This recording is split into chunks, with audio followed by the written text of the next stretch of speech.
ভারত পাকিস্তান চলমান সংঘাত থেকে বিরত থাকায় সম্মত হয়েছে বলে জানিয়েছেন মার্কিন প্রেসিডেন্ট ডোনাল্ড ট্রাম্প। সামাজিক যোগাযোগ মাধ্যমের এক পোস্টে ডোনাল্ড ট্রাম্প দাবি করেন, দীর্ঘ আলোচনার পর দুদেশ এই মুহূর্ত থেকে সম্পূর্ণরূপে যুদ্ধবিরতিতে রাজি হয়েছে।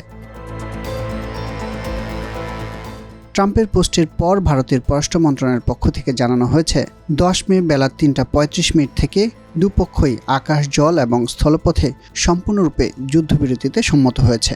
বিকাল 5টা থেকেই দুদেশের মধ্যে সংঘর্ষ বিরতি শুরু হয়েছে।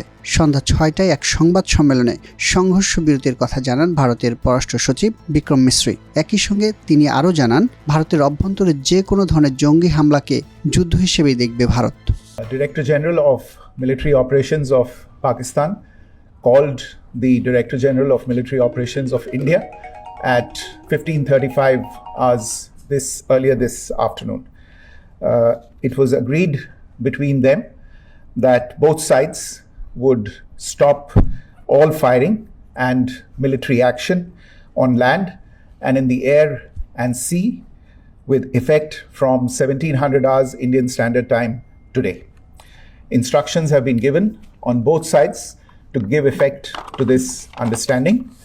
The Directors General of Military Operations will talk again on the 12th of May at 1200 hours. পাকিস্তানের পররাষ্ট্রমন্ত্রী ইশাক দারও সোশ্যাল মিডিয়ায় যুদ্ধবিরতির কথা ঘোষণা করেছেন।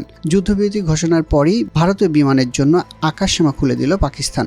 দেশটির বিমানবন্দর কর্তৃপক্ষ জানায়, পাকিস্তানের আকাশসীমা সব ধরনের ফ্লাইট চলাচলের জন্য সম্পূর্ণভাবে উন্মুক্ত করা হয়েছে। এদিকে যুদ্ধ থামায় দুই দেশকেই শুভেচ্ছা জানিয়েছেন মার্কিন প্রেসিডেন্ট।